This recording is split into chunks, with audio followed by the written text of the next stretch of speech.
Alors d'abord, bonjour à ceux et celles que je n'ai pas encore eu l'occasion de saluer. Alors vous pouvez évidemment vous douter que si on partage le même diagnostic que M. Borsu, éventuellement, je vais vous épargner la redite des chiffres. Ne vous emballez pas, vous allez voir que les remèdes que nous proposons sont radicalement et diamétralement opposés. Vous avez eu peur, hein? Voilà.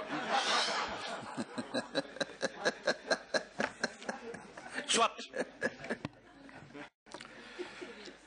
Voici donc la réaction du PTB au sujet. Oui, on peut quand même sourire de temps en temps, même s'il s'agit de sujets extrêmement et très sérieux. Voici la réaction générale du PTB au sujet d'une DPR qui ne l'était pas moins, elle, générale. L'austérité en entrée, au plat principal et au dessert. Nous nous rappelons très clairement des paroles de M. Magnette, aujourd'hui ministre-président, quand il lançait la campagne électorale du Parti socialiste. En effet, M. Magnette déclarait, et je cite, « Nous avons rejeté l'austérité réclamée par la droite et la Commission européenne. Nous avons pourchassé la fraude fiscale et fait porter une large part de l'effort sur les détenteurs du capital. » Toujours pendant cette campagne électorale, il était plus souvent qu'à son tour dénoncer l'impasse dans laquelle nous conduirait une politique d'austérité. C'est pourquoi votre déclaration de politique régionale nous reste en travers de la gorge, car c'est bien cette voie de l'austérité que la future majorité a choisi de suivre. 700 millions d'euros à trouver de manière rapide et urgente, dans un premier temps. Les nouvelles règles de discipline budgétaire européenne imposent une rigueur renforcée et étroitement contrôlée. Qui les a approuvées, ces règles, sans aucun débat? Sinon vous, dans l'ancienne majorité, en votant le TSCG tant au fédéral qu'à la région. De la même manière, vous dites regretter de ne pas pouvoir compter sur l'intégralité des montants correspondant au transfert de compétences issus de la 6e réforme de l'État. Mais qui, encore une fois, a voté cette réforme dans la forme qu'elle a, sinon vous? À l'entame de la législature précédente, vous aviez aussi mis l'emploi comme étant la priorité absolue. Résultat, le taux de chômage est de 13% dans notre région, de 25% chez les jeunes. Un emploi vacant pour 23 demandeurs. Un emploi vacant pour 23 demandeurs. Dans les bassins liégeois et Carolo, le taux de chômage global est peu ou prou de 25%. Il y a pour nous urgence sociale. Un Wallon sur 5 vit sous le seuil de pauvreté. Beaucoup de ceux-là même qui ont encore un emploi, ils sont confrontés à cette pauvreté, de même que les pensionnés et les allocataires sociaux. Les travailleurs pauvres, ceux qui ont un emploi précaire, sous-payé, ceux qui ont un emploi à temps partiel, pas parce qu'ils l'ont choisi, savent de quoi je parle. Ils le vivent durement au quotidien. Leur fin de mois commence le premier, dès qu'ils ont fini de payer les factures les plus urgentes. Évidemment, nous soutiendrons chaque mesure qui viendra répondre à cette urgence sociale. Chaque jeune qui se verra offrir un emploi, et pas seulement une expérience professionnelle, la nuance est de taille, chaque logement social construit, chaque nouvelle place d'accueil dans une crèche, chaque nouvel enseignant engagé pour lutter contre l'échec scolaire, chaque mesure prise pour plus de justice sociale et chaque mesure prise pour développer le service public, un des garants de cette justice sociale au même titre qu'une fiscalité plus équitable, chaque décision prise pour rendre notre environnement plus sain, et ce ne sont là que quelques exemples d'une liste non exhaustive, tout cela, disais-je, pourra compter sur notre soutien. Mais dès à présent, vous dites que les quelques mesures que vous prendrez pour rencontrer cette urgence sociale, c'est pour après. Pendant 2 ans, il n'y aura qu'économie et coupe sombre. Après, on verra, après, on espère. En attendant, vous annoncez la destruction de l'emploi public par le non-remplacement de 4 fonctionnaires sur 5. 4 fonctionnaires sur 5. Vous exigez des communes qu'elles soient à l'équilibre. Elles ne s'en sortent déjà pas et des milliers d'exclus du chômage à venir, dès janvier 2015, ne vont pas arranger la situation extrêmement difficile dans laquelle se trouvent beaucoup de ces communes et leurs CPS. Ce ne sera ni plus ni moins que la porte grande ouverte à la privatisation de beaucoup de services à la population, aujourd'hui assurés par les services publics communaux. Vous allez faire en sorte que les bons emplois soient remplacés par de mauvais emplois ou pas d'emploi du tout. Le pouvoir public devrait montrer l'exemple en matière de préservation et de développement d'emplois. Et c'est tout le contraire que vous allez faire. Vous dites pas de nouvelles taxes. Avec les conditions d'équilibre d'équilibristes, devrait-on dire, que vous imposez aux communes, vous allez les saigner à blanc. Et elles devront aller chercher de l'argent dans la poche des habitants. Elles n'auront aucune autre alternative. De la même manière, que va-t-il advenir des prix de l'eau, de l'électricité, de la collecte des déchets, du prix des transports en commun, dont les bus? Autant de facteurs qui concourent à la paupérisation de la population, parce que ces factures augmentent sans cesse et sans arrêt. Brièvement, au sujet des titres-services moins déductibles, double impact.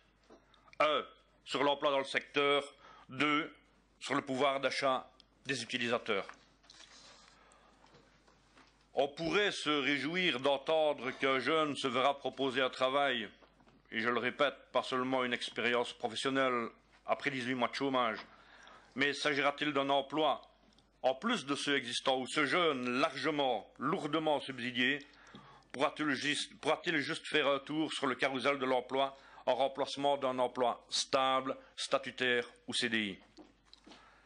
Après vos 2 années minimum d'austérité, que verrons-nous? Moins d'emplois, moins de pouvoir d'achat. Comment créer de l'emploi en pratiquant l'austérité qui, entre autres, diminue ce pouvoir d'achat? Vous avez voulu la 6e réforme de l'État pour avoir plus de compétences, pour pouvoir mener une politique plus adaptée à la réalité de la Wallonie. En fait, la différence entre avant et après cette réforme, c'est qu'il y aura demain plus de concurrence entre les régions. C'est à qui proposera aux multinationales les salaires les plus bas, les charges sociales, qui pour nous, charges sociales s'appellent salaire indirect ou différé, qui proposera les charges sociales, disais-je, les plus légères, les terrains les moins chers, les réductions d'emploi les plus mirobolantes. C'est une orientation que nous contestons bien évidemment. Elle fait des travailleurs de la chair à canon dans la gigantesque guerre économique que se livrent les États et les régions. C'est une guerre où on connaît déjà les grands perdants et les principales victimes. La sécurité sociale, les salaires, les services publics, les allocations sociales, les contrats de travail stables qui permettent à un jeune de se lancer dans la vie.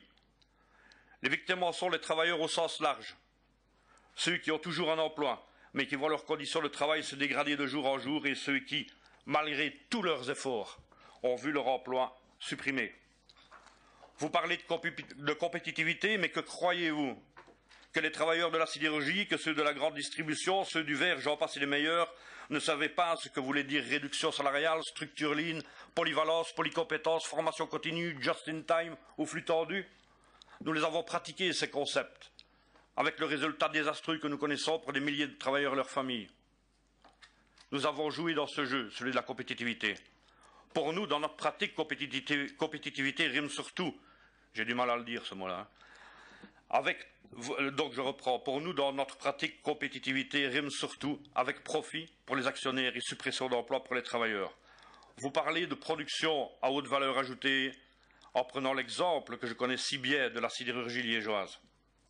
Le hic, c'est que ces produits à haute valeur ajoutée, nous les fabriquions déjà, mais avec une sidérurgie intégrée et des milliers d'emplois en plus. Et les travailleurs de Caterpillar, ceux de chez Saint-Gobain, ceux de chez Mester Benelux, ceux de chez Cara du Châtelet, ne faisaient-ils pas des produits à haute valeur ajoutée? Bien sûr que si, mais rien n'y a fait.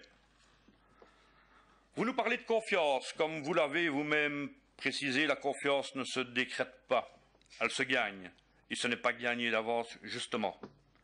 Ne dit-on pas que chat échaudé crée l'eau froide? Depuis des années, les travailleurs se font ébouillanter.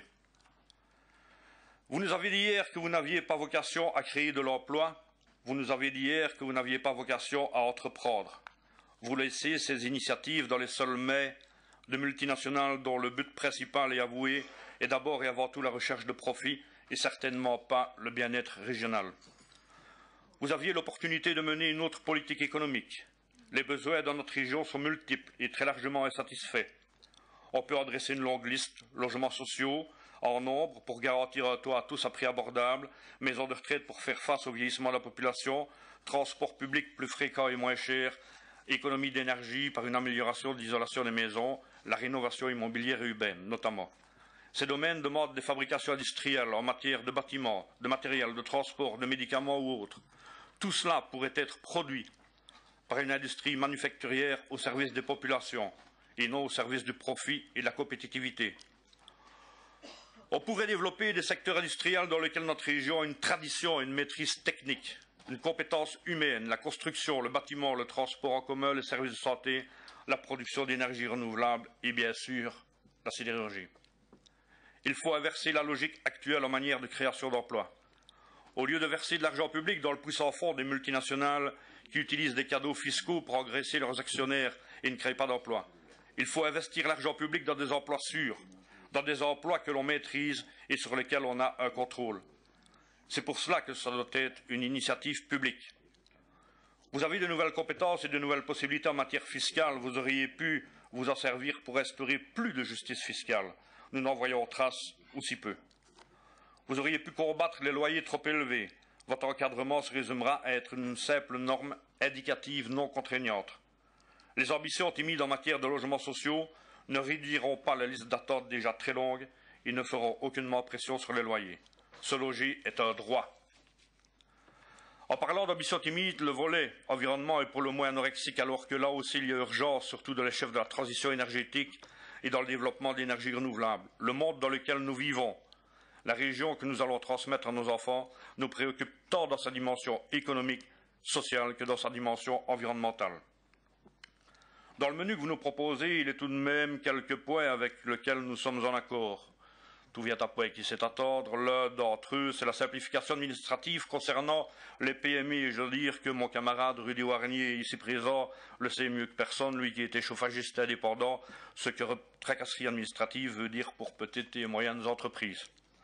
Ce point positif étant abordé, nous devons faire le constat que la fracture sociale est bel et bien là et grandit. Dans un pays, une région où les richesses se concentrent de plus en plus dans un petit nombre de mains, d'une part, et d'autre part, la difficulté de vivre d'une très large majorité de la population et la pauvreté ne cessent de grandir, cette déclaration de politique régionale et sa mise en œuvre ne vont pas améliorer les choses. Avec les ingrédients proposés, c'est la soupe aux cailloux qui va nous être servie. En résumé, ce menu est pour nous fortement indigeste. Voilà, mon temps, le temps qui m'était imparti est écoulé, mais permettez-moi... Là, vous avez juste. Voilà, encore prendre... Là, votre perspicacité est parfaite. Voilà, voilà, il suffisait de regarder en fait. Simplement une minute pour faire une remarque. Juste une petite minute. Allez-y. 2 minutes, allez. Une remarque. Merci. J'ai l'assentiment, j'y vais. Hein.